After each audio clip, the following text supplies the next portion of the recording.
I'm working up the strength, and I want to, before I pass away, I'd like, even if I only go 3 feet, I'd like to ski. Do it. Do You it. think it's impossible? No, not at all. It's actually much easier to learn now than it was when you were younger. Really? The equipment's easier and the coaching's easier. God, I watch those little kids, 3 and 4 years old. Just make sure you have a lesson, and you know you're in a good, safe environment. And Yeah.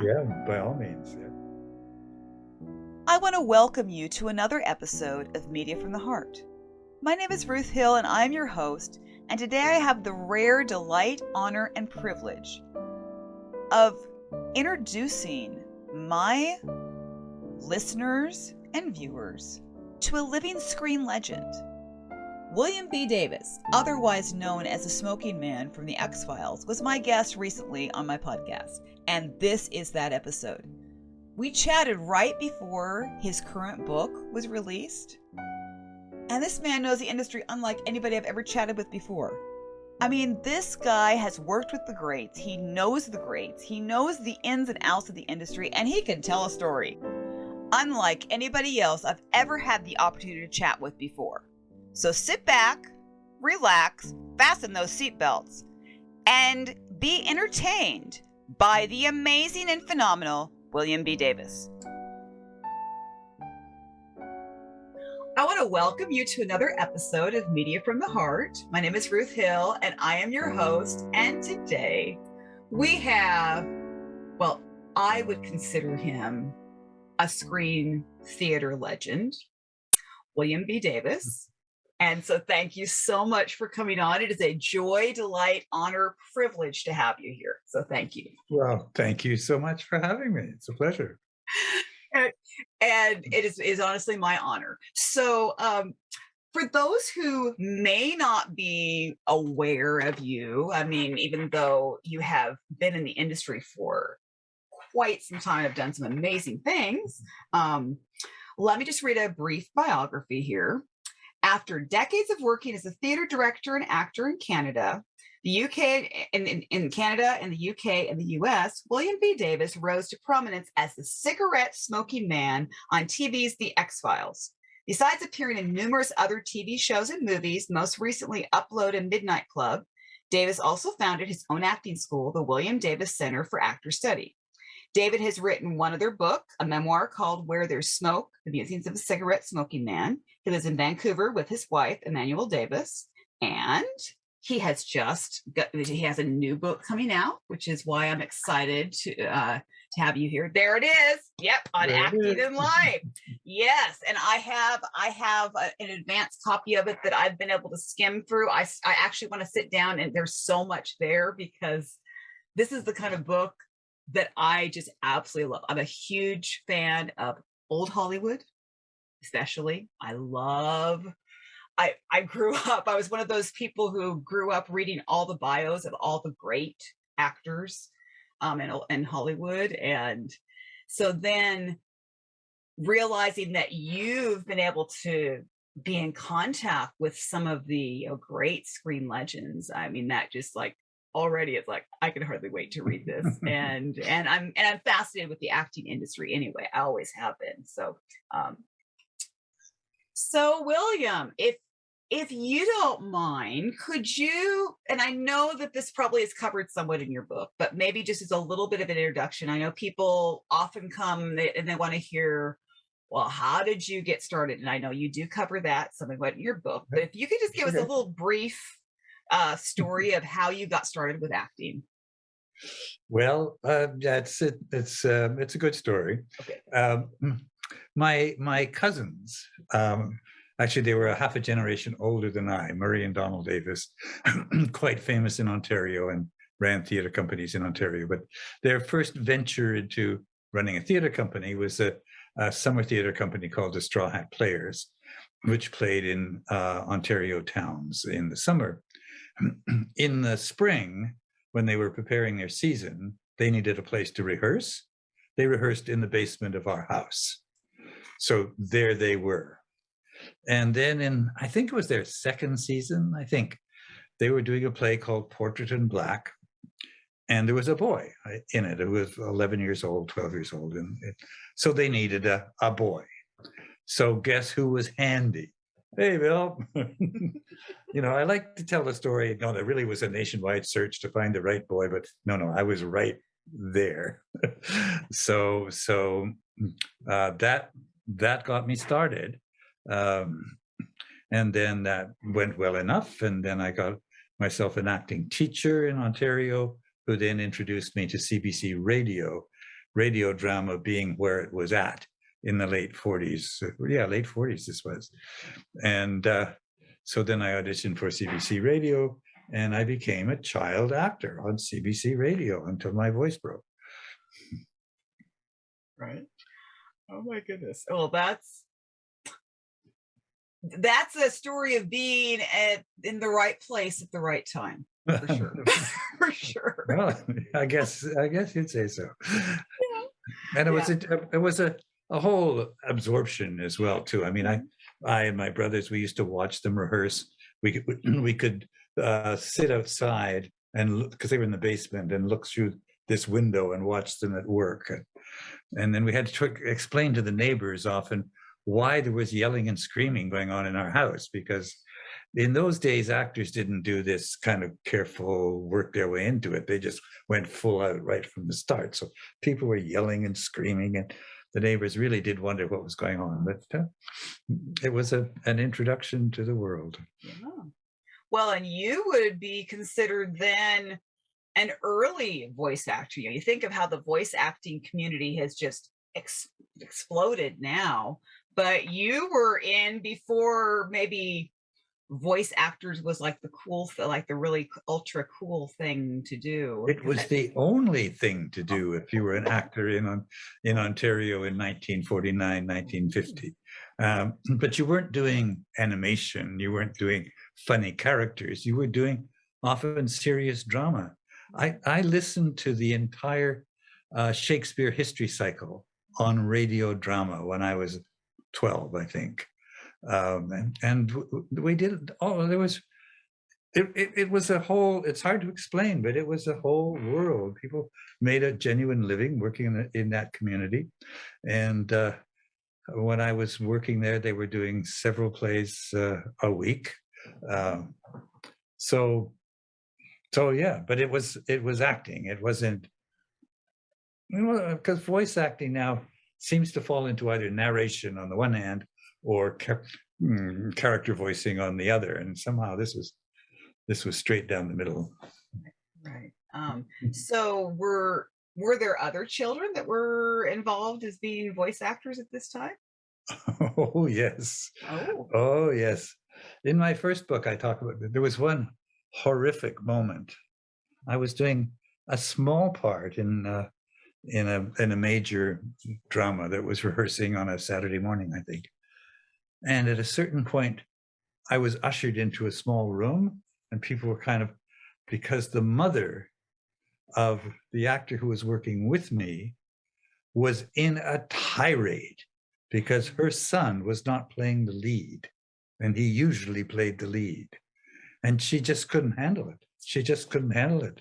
And, finally they had to take him out of the play and recast. And so, yeah, it was important work.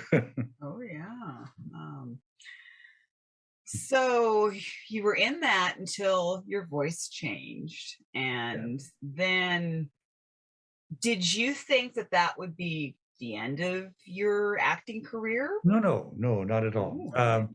And I continued actually to act in one play a summer in my cousin's theater company. And eventually I did some quite major roles like the Winslow Boy and the Browning version. And then when I went to university, I had decided that I wanted to be an actor, but there were no acting schools in Canada, believe it or not. There were none. In 1956, this would be 55, 56. But there was a very good program, extracurricular program in theater at the University of Toronto with a professional director, professional theater, and an enormous amount of activity. And a lot of famous actors had gone through that process. So that's where I ended up at U of T. Okay. And so, what did your family think of this career decision of yours? Do you know, I have no idea. Oh, really? Okay. Well, I say that actually um, fondly, because Mhm. they didn't do anything about it in the sense of discouraging me or encouraging me. It was really, if that's where I want to go, that was fine with them. I mean, I had an uncle who used to say, I don't think that's a good profession to age gracefully. I think I'm aging gracefully enough as it happens, but he didn't know that at the time. But no, my parents, they uh, they were supportive. I mean, but they weren't pushing me to be an actor. They weren't discouraging me from being an actor. Very much letting me do what I wanted to do. Wow. Well, that's actually refreshing to hear. I don't always hear Mm. that. I've I've interviewed lots of people in the industry, and I don't usually. In fact, I don't. I will say lots of times I hear that they're very discouraging, or then you have the ones that are, eventually they get on board. But that's good to hear, especially since acting wasn't necessarily the thing to do in Canada back during that time. You were there. You were. No, that's true. No, that's quite true. Yeah, yeah. That's true. And as far as aging gracefully, yes, you. There's no doubt. It's like I'm looking at you and thinking you haven't.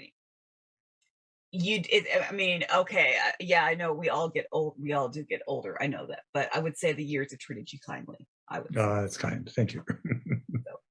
Um, so, of course, the big thing that you're known as, that is from the XFiles. I mean, that show, the history of that show, and I have only seen a few episodes of the XFiles because I used to be one of those people who was like against science fiction because I just thought I just thought it's not for I mean, me. I mean, that well, was just my view. well, I mean, when I auditioned, well, I didn't audition really, when I was in the pilot Mhm, for a show about alien abduction, mhm. I mean, I really didn't think anything would happen with that. I mean, that was just a gig. I mean, who would have known? Uh, but yes, I probably shared some of your skepticism about science fiction. Yeah, it was when I started interviewing actors in Vancouver and realized how much sci-fi was so much a part of the Vancouver community, It, acting yeah. community. And then I had a really good friend in the acting community, who I think you actually were in a movie with, Sebastian Spence. I think you actually made a movie Oh, with him. no, let's go back. Let's go back. Sebastian Spence Yeah. is the son of Michael Cook, Yes. whose plays I directed uh, in Quebec, and knew his mother, and Okay. Yeah. oh yeah, we go back a ways. Yes. There you go. There you go. All right. So there's that connection. Well, he's actually the reason that I started watching science fiction because he kept saying, well, I was in this show and I'd really love you to watch it. And I'm like, okay, First Wave. Okay, I'll watch First Wave. And That's right. I did one of those. I did yeah, one of those. yeah, yeah. Right. Oh, yeah. I think Yeah. that because that was a big Vancouver sci-fi show for that time. I know a lot of I did that. I think that was before X-Files, before I'd done. it might have been Yeah. actually, yeah. But Anyways. but Yeah. yeah. So well, that's just an interesting connection. I didn't even think of bringing that up. So that's kind of cool. I didn't realize that. Okay. So with X Files, that so you said that you didn't actually audition for X Files. That you Well, no, that's not exactly true. oh, okay. Okay. I auditioned for the senior FBI agent. This was a character who had 3 lines. Oh, okay. And my good friend Ken Cameron got that part. I didn't get that part. Okay. I got this funny part with no lines. Oh. Okay. Yes, yeah. Ken and I have laughed about that a lot, but I laugh more than he does. Right. Oh my. Yeah. So So X-Files, that show, the longevity of that show, in fact, even the way that like it was gone for a while, then it came back, Yeah. and you were a part of even when it came back. I was right? it was in the pilot, Mhm. and I was in the final episode 25 years later. Oh my, Only David, Gillian, and I were in all three of those. oh my goodness. Oh, that's cool. Oh, wow. So with X-Files, of course, you said you were a little, you didn't think much about it, so when you guys were doing the pilot, you may not have realized just how much this show would just explode and become the phenomenon that it is. No idea. No idea. I mean, either that the show would explode, and certainly that my character would explode. I had no sense of either of those two things. Yeah. And so I know that I know that your book is going to have a lot of, there's stories, and you have two books out, of course. So if when did you guys, as a cast crew, when did you realize that this show was going to be, I mean, you may not have realized the phenomenon it was, but when there must have been some kind of shift or something that let you realize this show might actually make it. This might actually be a hit. It was a slowish process, but yes, there was definitely a process. And people often think, if it were nowadays, it would never have happened, because it was on the Fox network, which was quite small at the time, and probably the ratings were not that great at the time, and probably they wouldn't have survived. But they needed something to keep going, and gradually this following, largely through the beginning of the internet, engaged with the show, and they started to talk to each other, and gradually that built up and built up. And so there was quite a loyal following for the first 2 years of Friday nights on Fox. And that began to build by the third year. And then at that point, they said, no, we've got a show. And they shifted it to Sunday, prime time for the fourth season. And then it was off away. Wow. Yeah, it's interesting for you to say that, because you've been in this business long enough to have seen those changes that have occurred in film and TV, because it is certainly not what it was. Well, I mean, even over the last 10 20 years, things have it's just amazing to see where things were really even 5 years ago. Yeah, when I first started working here in film in the late 80s, because I'd come out to run the Vancouver Playhouse acting school, and that's how I was doing some acting. And I remember casting directors saying, so we've got a big movie coming in, and there'll be something for everyone. Meaning the 20 actors that we had would probably all get a part. Yeah. And now, of course, there are thousands and thousands of actors and thousands of parts. Yeah. But it was that kind of small and close knit at that time. Right. Yeah. And that's just, well, that's more years ago than you might think, but yeah. Yeah. But I think what I do notice, because I've been able to, I have lots of connections up in Vancouver. I probably know more people up in the Vancouver area as far as acting goes than the ones in LA. In fact, the ones I know in LA have mostly come from Canada. I have a lot of, I have a lot of Canadian roots, it seems like, but it seems like I'm always, I used to joke that if you look at my social media feed, I usually knew what was going on in Canada a lot more than I did in the US, just because I have so many Canadian friends. The Vancouver film community is very special to me. They're very, very special to me. Where are you based? I am in Washington State, so I'm not that far from Vancouver.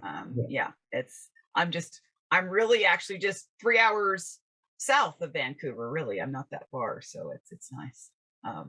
3 hours by By plane, train, horse, But walk? by car, I've By car. actually not. Usually, I still Yeah. fly up there because it's just a whole lot easier, and I Yeah. get really good deals. But it's I've So are you in Seattle? close to Seattle. I actually live out in the country. Um, I live at a place called Yelm, which is in between Tacoma and Olympia, and we Okay. have 5 acres out in the country, so it's really nice. Yeah, so that's where I'm from. So now I'll be honest, where I probably know you. You know, I've seen several of your things. I mean, I go in through your list. Of course, there's so many things that you've been involved with, but a lot of my listeners, viewers are Hallmark fans. Well, interestingly enough, it's like once I put it out there, people are like, "Oh, well, we know him. He's from the 2 Signed, Sealed, Delivered movies that you were able to be a part of." oh yes, that's right. Yeah, I forgot they were home. I know. Yeah, Yeah. I know. It's yeah, but because those movies are well, the whole series, Signed, Sealed, Delivered, is like extremely like is one of my top series of movies that I love, and those 2 movies are always been very special because of the military stuff and just the storyline. I love the fact that all that ran together. But anyway, I know that's not like your top credit, but that's something that is very special to me. They're Yeah. very special movies to me, and probably to many of my audience members. Like Well, that. what's current right now is Upload, and I'm getting a lot of feedback on Upload because it's one of the first real comedies that I've done, and Oh, yeah. that's Okay. been fun, and people seem to be enjoying my role on that. So Yeah. that's been good. Oh yeah, that's actually one on my it's on my to watch list. So I will definitely, now that we've spoken, Yeah. and now that you've mentioned it, now I know I need to watch it. Mm, So for you. sure. And so with your book, going back to now your book, you'd written one book, and now you have this one out. So What's the difference? yeah, that's a good question. I think that was essentially what I was going to ask. So, yeah. Well, the first book is quite a personal memoir, and it deals with some of the same things that I deal with in the second, and it does talk about acting at various times, but it also talks about a lot of personal things that probably I shouldn't have talked about at all. But there we are; they're out there, and it is what it is. The second book, the one that's coming out, which is modeled on Stephen King's book on writing, so that it's 2 parts. It's the first part is a memoir of my life, but my life as an actor, not my life in general. It doesn't talk about my personal life. You have to read my first book if you want to know who I had affairs with and what. But if you want to know about my acting life and my professional life, which is fascinating actually, because of the places that I worked, the people I had to work with, and the period of time I worked with. You know, there's Albert Finney and Maggie Smith and Laurence Olivier, and it's all these people from a different time. So it's really looking at how did I learn what I learned about acting, and then the second half is what do I think I know about acting that I can communicate, that's understandable, that makes sense to people, that would be helpful to people, or just in some cases just interesting because it's all about human behavior and how do humans work. And if you're going to study acting, you have to study how humans work, not just how you work, but how the character works, how the connection works. So finally I get into a whole kind of philosophical background to that. Okay. So I know that you have met and worked with so many. I mean, you know, you name off the people just in passing, and I'm just thinking, wow, you know, that's already just incredible. Because again, old Hollywood, especially with something and just these legends of film and but what was the most surprising person that maybe that you, the most surprising interaction that you can think of that you had with one of these maybe film legends, or that you got to meet and work with? Well, there's a number.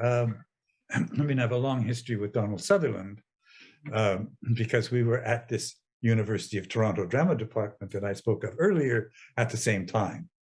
And I was there as something of a hotshot who had some experience, and he was there as a naive kid from tall, gangly kid from Nova Scotia who really didn't know what a play was, never mind how to act in it. But then we worked again later in England after he'd been to theatre school and I'd been to theatre school, and we were both in England, and I worked with him. I directed him in plays. Brian Cox, you know, from Succession, he's mostly known for now. He was my apprentice at the Dundee Repertory Theatre when he was 15. So that's where I know Brian Cox from. Maggie Smith was a doyenne, not Hollywood, but a lovely leading actress, not the character actress you know now, right. But she was the romantic lead, and so I was an assistant director on 2 plays that she was in at the National Theatre of Great Britain. So my history of legends goes back more in the theatre than it does in film. Right. But there are people who've worked in both. Exactly. Wow.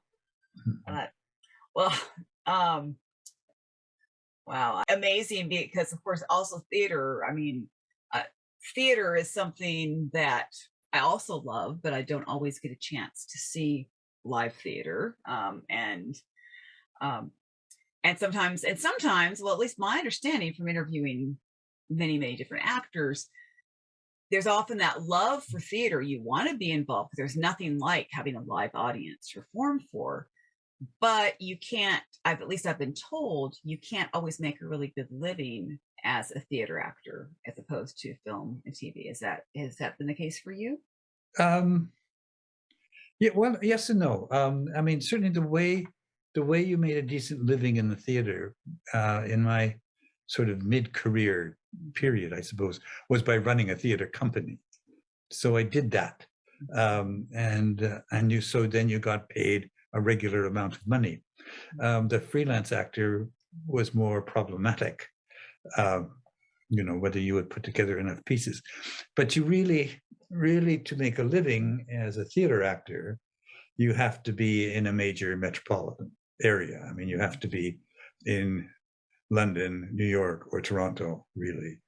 There just isn't the work outside of a major center. But having said that, I do know people who've made decent livings in Regina and various parts. So it's not impossible. But if you want to get rich, mind you, but that's another story. Yeah, right.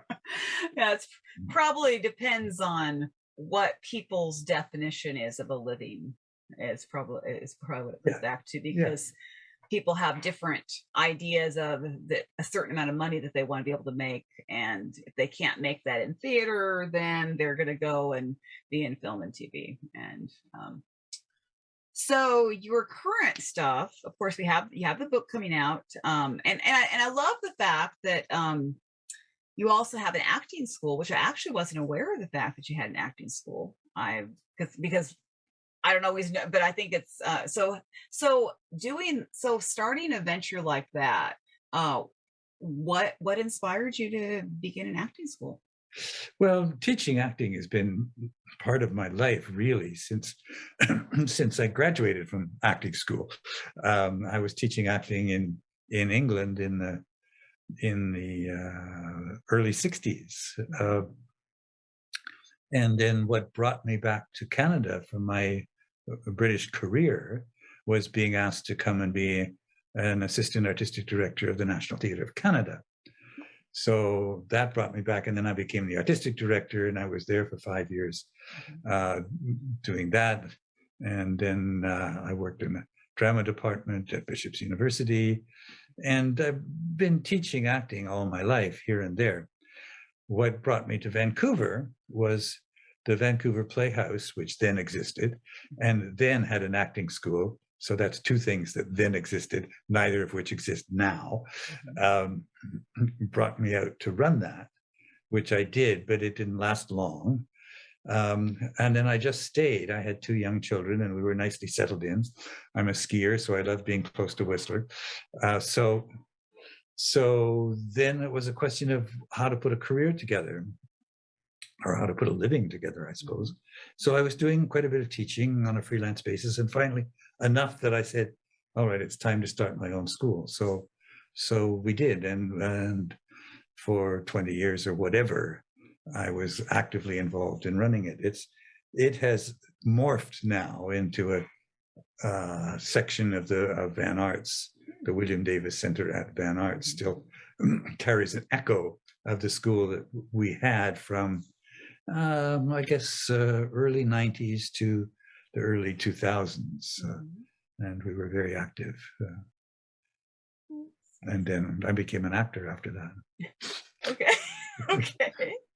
Oh, that's great. Well, and that's I hadn't realized that you've been teaching acting that long. That's actually really cool. I wouldn't have attempted this book if I hadn't spent my life basically studying acting and what actors do and why they do it and how they do it. And right. Yeah. I've worked as an actor, but I've also worked as a theater director, a lot as a director, and as an acting teacher. So I come at it from a number of different angles. That's good. Now that's exciting. So you have Upload is the current thing that you're in, and what other things can we see you in that are? Well, that's the only one that's kind of current out there. The last big Vancouver one was Continuum, but that's a few years ago now, but science fiction again. Yep. And then there's the promise of something called Midnight Club, which has not yet been released. The first season will be released soon on Netflix, which I'm appear in quite briefly, but the plan is that my character becomes a major part of season 2. Provided they pick up season 2 and we do season 2, they do it while I'm still alive and blah blah blah. But that's the plan, and we have a contract for it, but we haven't shot any of it yet. Okay, well that's all good to hear. So I think Paula, I know you have questions because you were already telling me that you had questions. So do you want to come on and ask your question? Yeah. Okay. All right. All right. Go for it. There you go. I want to thank you for taking your time. I am just at awe, and this is a big part of my life is being able to be here with you today. Oh, great! Thank you. Thank you. I'm always asking because I'm not part of Ruth's world. I know nothing about acting and acting. So sometimes I repeat the questions I have to ask, but I'm really fascinated about the radio drama. And that was on my list of things to ask. Can you explain a little bit to us, like, what was it, the inside scenery of it? Were you actually live? Was this all done? No, it's a great question, because I have 2 periods of radio drama in my background. First as an actor when I was young, and then I went back to directing radio drama 25 years later. And the difference was astonishing. When we did it in 1949, 1950, it was completely live. Nothing was taped. You fluffed too bad. Everybody heard it. We started at 8 o'clock. The shows went till 8:30, and then everybody went home. There was no editing, there was no mixing, there was no adding of effects. So everything was done live. So there's a sound effect person who was doing things on sand and munching and watching, pretending to walk on things and made noises. And it was a very specialized talent. There wasn't even time really to play a tape. They mostly created everything live. What was fascinating in the big shows was when there needed to be big music. Usually there was just an electric organ, but on a big drama, they would have an orchestra. Wow. And the orchestra would be in the studio next door with a window between the two studios. And the producer director was in a booth up high and had to cue everything to work in harmony. So, you know, the announcer had to start, the music had to start at the right, everything had to blend together. So it all had to be rehearsed to be staged all together. Yeah. What an honor. 25 years later, I went back to direct radio drama and thought, oh, I know all about this. Well, I didn't really, because we didn't do that. We taped the show in pieces, often little bits at a time, just like a movie. A little shot here, a little shot here. Blah, blah, blah. Then the actors went home, and then I stayed as the director, edited that together, then recorded all the sound into it after that, then recorded the music, and then did a big mix of it all together, just like you're making a movie. It's a completely different method of production in 25 years. But amazing. I can just imagine. You can just only visualize it. I mean, just and then you're so lucky you were there. You know, the skills you need are fascinating, because when it was live, because you had to.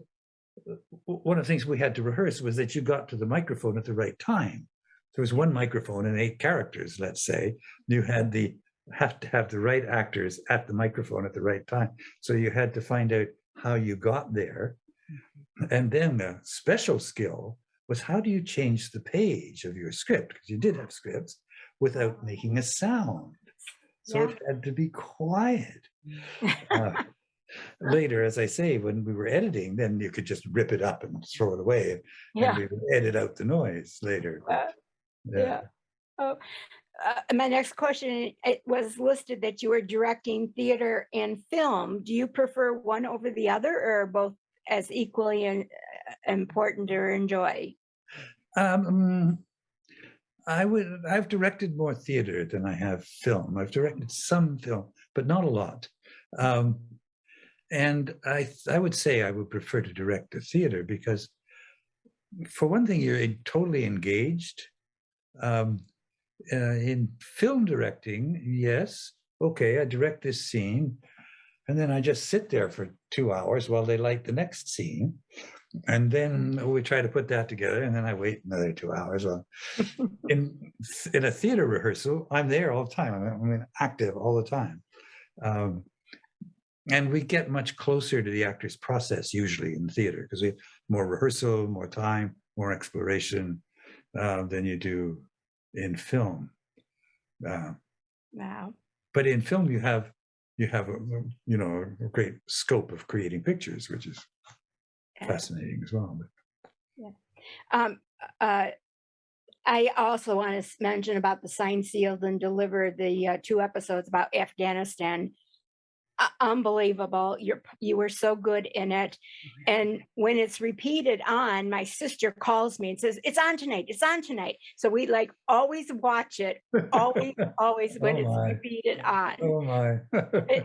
I mean, you're crying. We have the box of Kleenex by us because you're crying through the whole thing. It is just wonderful. So yeah. Now this is a kind of silly. Is you said you like skiing and snow skiing and water skiing, and I read something about you won some kind of award or something for. It was a competitive water skier. Not too far from Ruth, actually, because I'm part owner of a water ski lake in Blaine, Washington. Oh my goodness. Wow, that's not far. Okay. And we used to have tournaments there, and I would train there and go to various tournaments. Mostly went to Canadian tournaments, but I trained in the US.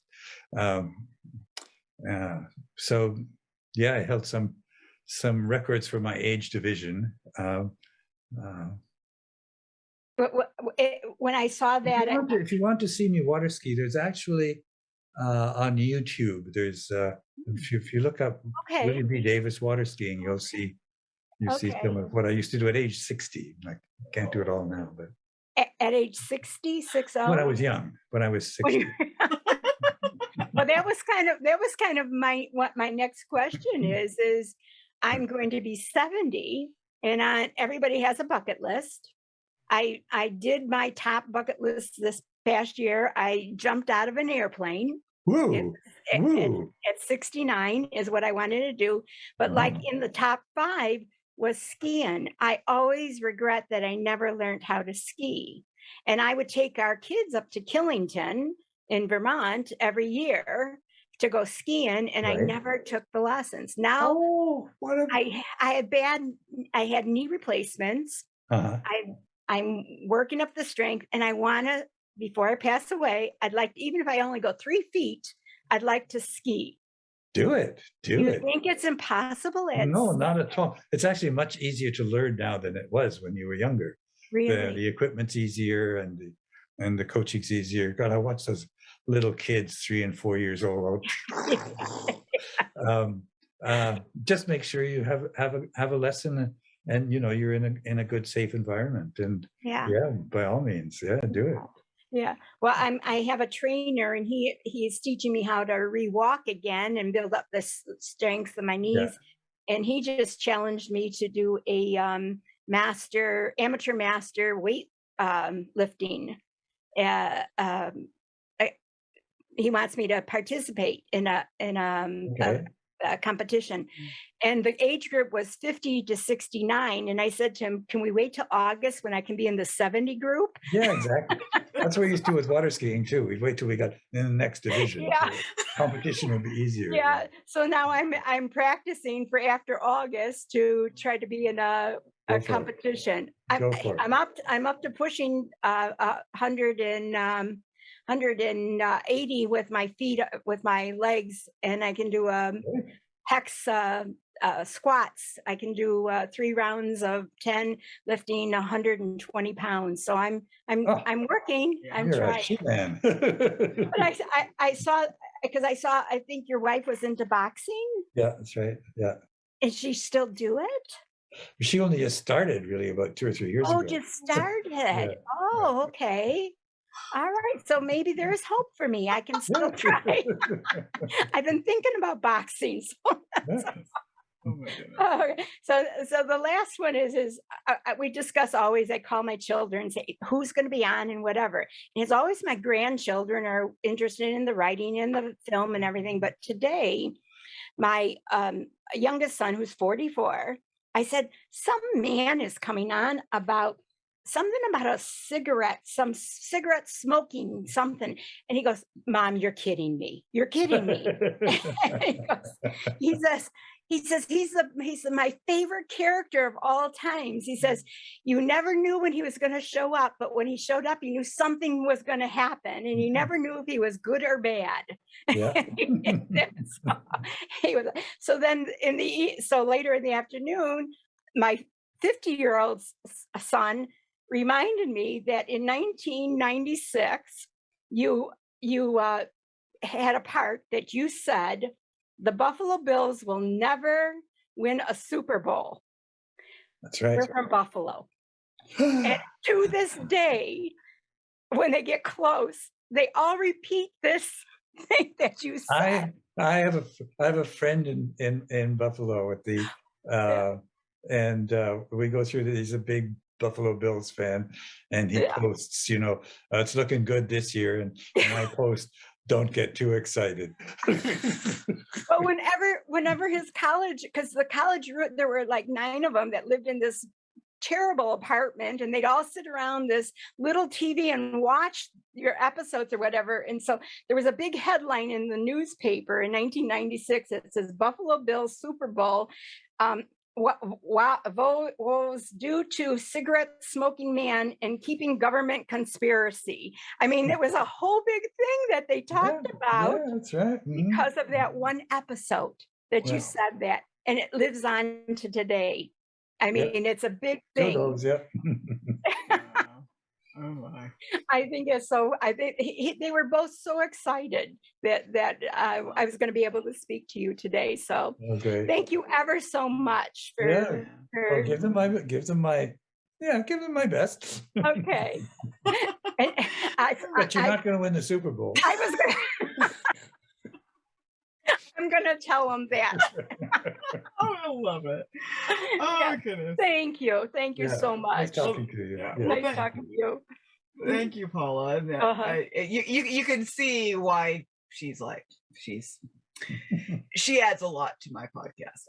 I love her. So thank you both. That was entertaining for me as well.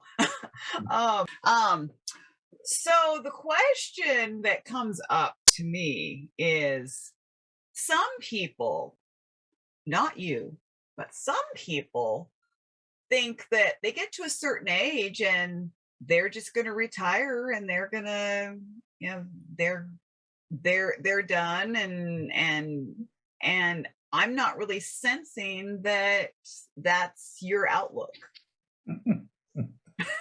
I have refused to use the R word. Okay, good. Yes, it's I mean, it's nice to have a little more flexibility than maybe one had when one had to do X or Y just to put enough groceries on the table or whatever. And so one has some freedom, but I don't really understand just sitting back and putting my feet up. I do have friends who retired to ski, and I do have some sympathy with that, and some jealousy, I must say. So I'm happy I skied 30 days this year and they skied 100. Mhm. So sometimes I think maybe, but I think it's important to keep active, keep invigorated, keep challenged. I think is important. Yeah. Well, and honestly, I've enjoyed in our conversation just looking at you. I say that because you have this it's clear to know that you have basically a positive outlook on life. You're smiling, you have this great smile that it just, and so for me, I look at you like, yeah, you got lots of years left as far as I'm concerned. It's like we're enjoying the fact that you are not just going to sit back and do nothing, and Yeah. and I just appreciate that you've been willing to share with us, and that you have, and just your whole outlook, because I can look at you. I'm in my 40s, getting closer to 50, and I look to those. I always have done this, but I look to those. My mom's like in her 70s, my dad's almost 80, and I look to those who are older and say, okay, they're not slowing down. I don't have to. I don't have to give up on my dreams. If I want to do something and change a direction in my life or try something new, I can. Yes, that's right. You can. Mm. Exactly. So thank you for being one who is living your life that way. I really do appreciate that, coming from someone who's a little bit younger. I'm not, but I really do appreciate that. It means a lot to me, and it just means a lot that you're willing to come on and just talk. And so, Yeah. thank you so much. So do you have like a motto or a saying or something that you live your life by? Is there something that like something that keeps you going, that's inspirational, or something No, I don't have a motto. I don't. I know. I mean, it connects to basically what you just said. Is that, I mean, for me, I mean, I'm lucky in so many ways. That at my age, despite 2 artificial hips, I could still ski really well.